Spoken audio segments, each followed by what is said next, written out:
الحمد لله الحمد لله وكفى والصلاة والسلام على من لا نبي بعده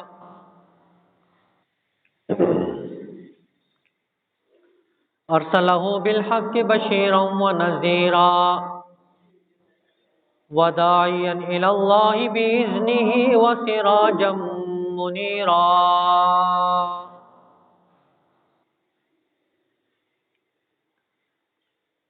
أما بعد فأعوذ بالله من الشيطان الرجيم. بسم الله الرحمن الرحيم.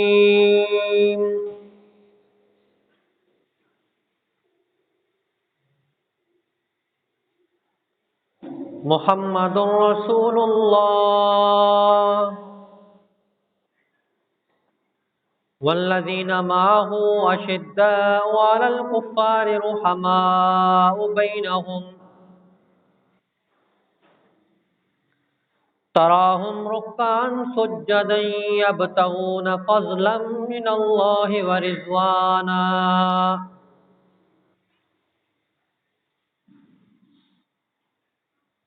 آمنت بالله صدق الله العظيم وبلغنا رسوله النبي الكريم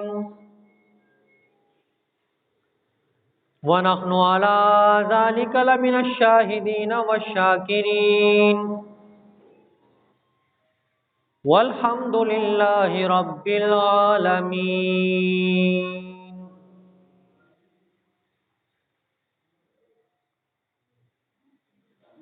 قابل صد احترام و تکریم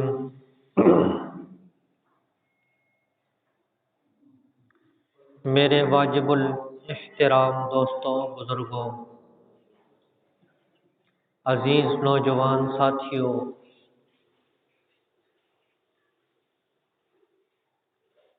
میں نے قرآن مجید فرقان حمید کی ایک آیت کا کچھ حصہ آپ کے سامنے تلاوت کیا ہے. دعا ہے کہ اللہ رب العزت مجھے حق اور سچ کہنے کی توفیق عطا فرمائے.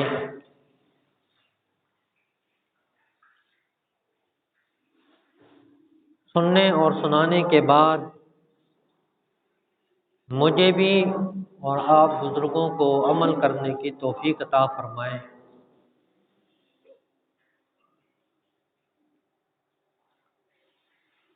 جیسا کہ آپ حضرات کے علم میں ہے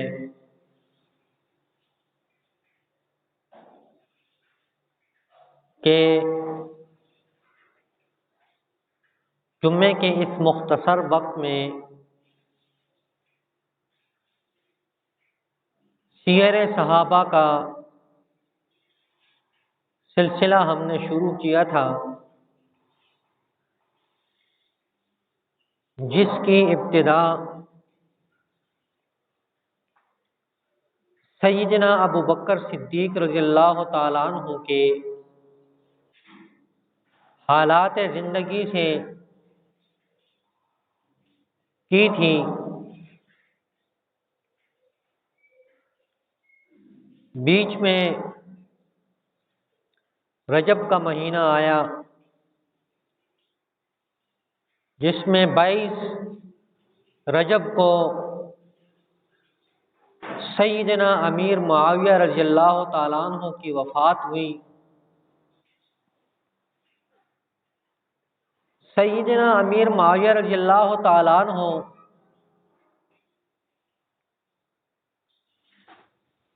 بہت ہی مظلوم صحابی ہیں. جس طرح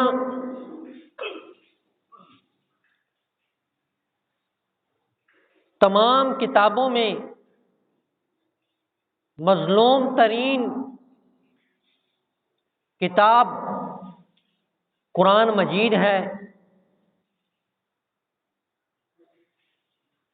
اسی طرح تمام صحابہ میں مظلوم ترین صحابی وہ سیدنا امیر معاویہ رضی اللہ تعالیٰ عنہ۔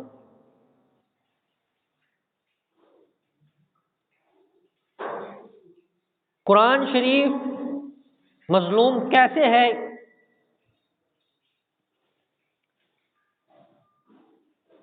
خوشی میں ہمیں کبھی بھی قرآن یاد نہیں آتا،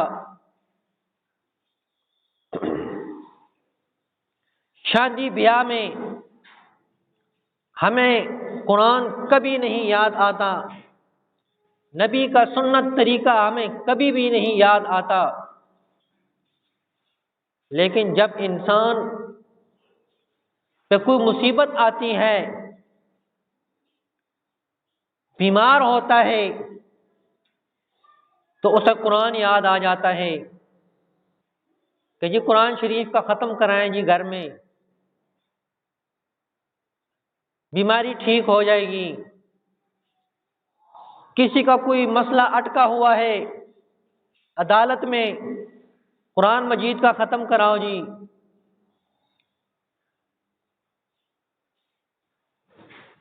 بیماری میں، دکھ میں، درد میں سب کو قرآن یاد آتا ہے کہ ختم پڑھیں گے قرآن شریف کا تو ہمارا مسئلہ حل ہو جائے گا۔ اور جب زندگی میں کبھی بھی وہ قرآن کے قریب نہیں آتا، جب وہ اس دنیا سے چلا جاتا ہے تو پھر قرآن یاد آ جاتا ہے۔ طلباء سے ختم کروائے جاتے ہیں اور مدرسے کے علماء سے کہا جاتا ہے جی اتنے ختم کر دو، جی اتنے ختم کر دو، تو 40ویں میں وہ دعا کرنے والا اعلان کر دیتا ہے جی اس کے لیے 500 ختم ہوئے ہیں جی۔ کبھی کسی نے پوچھا ہے کہ کسی نے پڑھا بھی ہے یا نہیں؟ ویسے ہی ختم ہو جاتے ہیں۔ تو سب سے مظلوم ترین کتاب وہ قرآن شریف ہے۔ گھر میں برکت کے لیے غلاف میں بند کر کے طاق میں رکھ دیتے ہیں کہ اس سے برکت حاصل ہوگی، پڑھنے کی توفیق نہیں ہوتی۔ سال بعد جب وہ گھر میں سفر کا مہینہ آتا ہے تو کہتے چلو جی ہم صفائی کر لیتے ہیں، سفر کا مہینہ ذرا مشکل ہے، وہ قرآن پاک کے جو غلاف پر دھوڑ ہوتی ہے اسے بھی صاف کر دیتے ہیں۔ اس کے علاوہ قرآن اٹھانے کی توفیق نہیں ہوتی۔ ہم سب کا یہی حال ہے، اور یہی اسی طرح جس طرح قرآن مظلوم ترین ہے، اسی طرح سیدنا امیر معاویہ رضی اللہ تعالیٰ عنہ وہ مظلوم صحابی ہیں کہ جس کے اوپر دشمن نے تو کئی وار کیے، ہر طرح کی وار کرتے رہتے ہیں، لیکن اپنوں نے بھی ان کو معاف نہیں کیا۔ اپنے بھی جو اپنے آپ کو مسلمان کہتے ہیں انہوں نے بھی سیدنا امیر معاویہ رضی اللہ تعالیٰ عنہ پہ زبان درازیاں کی۔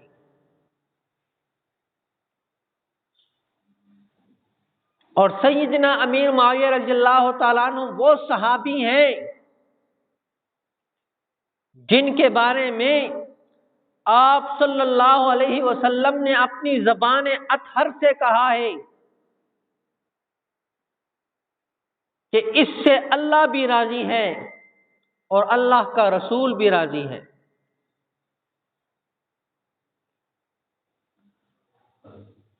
آپ صلی اللہ علیہ وسلم نے فرمایا سب سے پہلے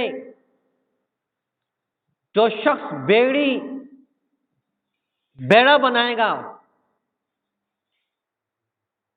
اس میں جتنے بھی انسان شامل ہوں گے وہ سب کے سب جنتی ہیں۔ تو وہ جس کو تم بحری جہاز کہتے ہو وہ بنانے والا سیدنا امیر معاویہ رضی اللہ تعالیٰ عنہ تھے،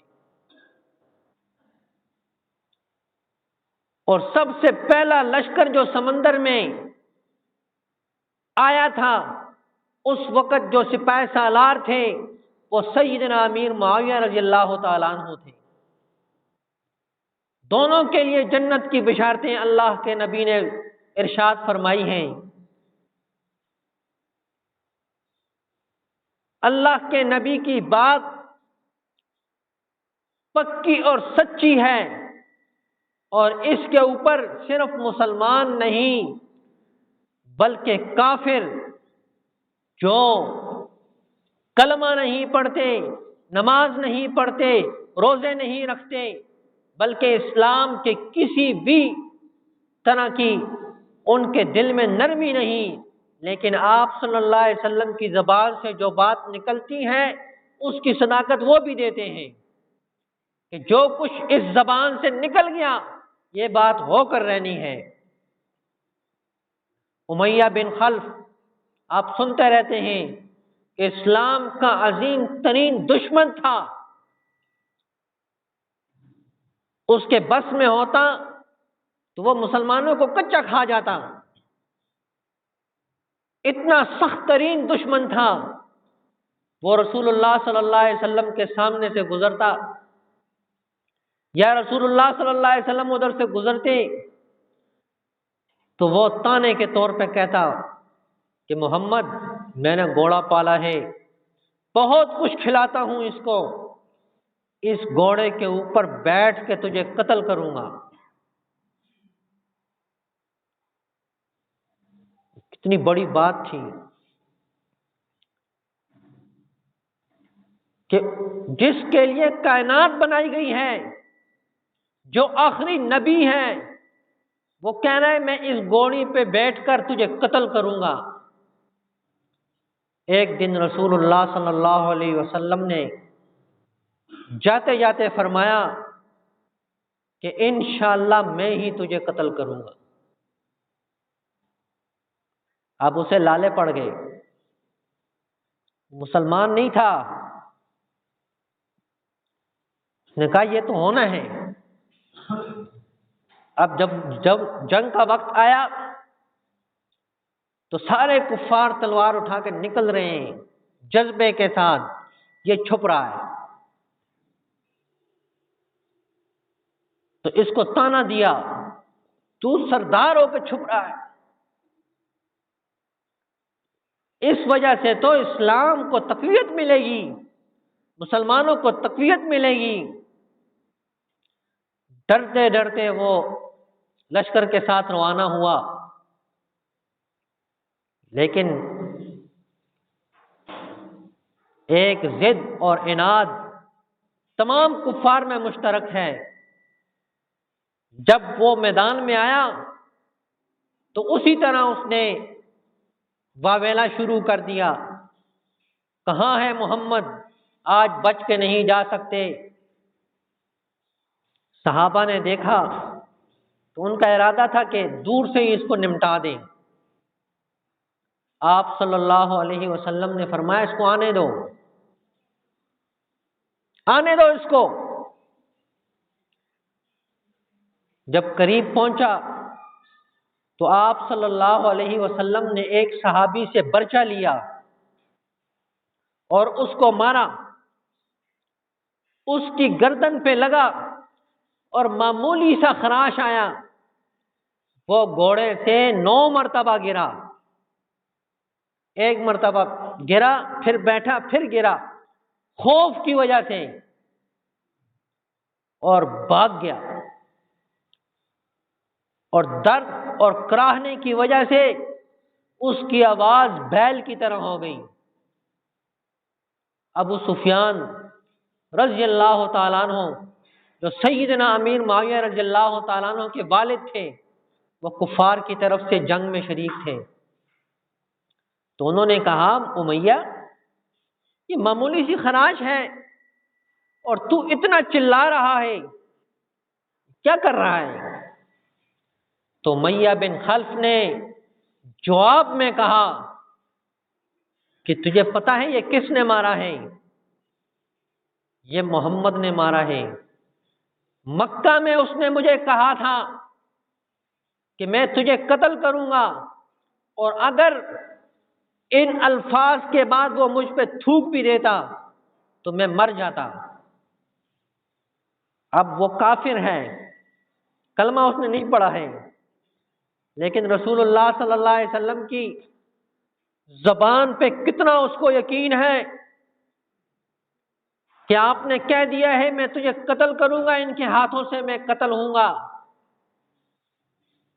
جب وہاں میدان میں وہ چلا رہا تھا اور اس نے اپنے حواریوں سے کہا، کسی نے کہا تو اتنا شور کیوں مچا رہا ہے؟ تو اس نے کہا لات اور عزا کی قسم، یہ ان کے بت تھے بڑے مشہور جن کے آگے وہ جھکا کرتے تھے۔ اس نے کہا لات اور عزا کی قسم، اگر یہ میری تکلیف حجاز والوں میں تقسیم کر دی جائے، تمام حجاز والے مر جائیں، مجھے اتنی تکلیف ہو رہی ہے۔ اور مکہ مکرمہ پہنچنے سے 30 دن پہلے وہ راستے میں ہی مر گیا۔ اب کافر کو اتنا یقین ہے کہ رسول اللہ صلی اللہ علیہ وسلم نے جو کہا ہے وہ ہو کر رہے گا، لیکن آج کلمہ پڑھنے والا، اپنے آپ کو مسلمان کہنے والا، وہ سیدنا امیر معاویہ رضی اللہ تعالیٰ عنہ کے نقص بیان کر رہا ہے۔ اسے رسول کی زبان پہ یقین نہیں کہ یہ جنت میں جائے گا، نقص بیان کر رہا ہے۔ شرم نہیں آتی اس آدمی کو۔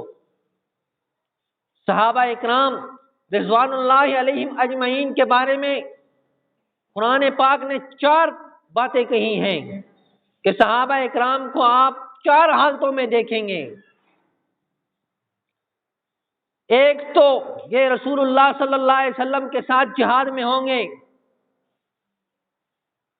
اشداء علی الکفار، کفار کے بارے میں یہ بہت سخت ہوں گے۔ اور ہم آج اپنے آپ کو مسلمان کہنے والے کفار کے ساتھ نرم رویہ رکھتے ہیں، ہم ان کے ساتھ جو ہے بھائی چارہ کریں گے تو کامیاب ہوں گے۔ اور صحابہ کی شان کیا ہے؟ اشداء علی الکفار، کفار کے ساتھ سخت رویہ رکھتے تھے۔ رحماء بینہم، آپس میں پیار اور محبت سے رہتے تھے، رحم دلی کے ساتھ رہتے تھے، اور ہم اپنوں کے لیے جو ہے زہر بن جاتے ہیں۔ مسلمانوں کے لیے ہمارے منہ سے زہر ہی اگلتا رہتا ہے۔ اور صحابہ کی شان یہ تھی کہ آپس کے معاملات کو وہ نرمی کے ساتھ جو ہے چلاتے تھے، آپس میں پیار اور محبت سے رہتے تھے۔ تراہم رکعاً سجدا، اللہ رب العزت اپنے محبوب کو فرما رہے ہیں کہ تو ان کو یا رکوع کی حالت میں دیکھے گا، نماز میں کبھی یہ رکوع میں لمبا رکوع کریں گے، کبھی سجدہ، ان کو سجدے کی حالت میں دیکھے گا۔ اور اللہ رب العزت کے فضل کو یہ ہر وقت تلاش کر رہے ہوتے ہیں، کبھی ایثار کے ساتھ، ہمدردی کے ساتھ، قربانیوں کے ساتھ اللہ کے فضل کو جو ہے تلاش کرتے ہیں۔ اور اللہ رب العزت نے آگے فرمایا کہ ان کی مثال کھیتی کی طرح ہے، کزرع اخرج شطأہ فآزرہ واستویٰ، ان کی مثال کھیتی کی طرح ہے۔ ایک آدمی کھیتی باڑی کرتا ہے اور اس کے بعد جب دیکھتا ہے پھل اگ آتے ہیں اور ان کو دیکھ کے خوش ہوتا ہے، تو اللہ رب العزت فرماتے ہیں صحابہ کا جو محب ہوگا وہ صحابہ کی جماعت کو دیکھ کے خوش ہوگا، اور جو ان کا دشمن ہوگا اللہ نے ان کو کفار کے ساتھ تشبیہ دی ہے کہ جو ان کا دشمن ہوگا وہ ان کو دیکھ کر سڑتا رہے گا، گلتا رہے گا، لیکن کر کچھ نہیں سکے گا۔ یہ صحابہ کی عظمت ہے۔ سیدنا امیر معاویہ رضی اللہ تعالیٰ عنہ کے بارے میں میں بتا رہا تھا کہ بہت مظلوم انسان ہے، بہت مظلوم صحابی ہے، جس کو ہمارے مسلمان بھی وار بناتے ہیں، حملے کا جو ہے ان کو کوئی اور نظر نہیں آتا تو ان کے اوپر حملہ کرتے ہیں۔ دعا ہے کہ اللہ رب العزت مجھے بھی اور آپ کو بھی صحابہ اکرام رضوان اللہ علیہم اجمعین کے نقش قدم پر چلنے کی توفیق عطا فرمائے۔ وما علینا الا البلاغ المبین۔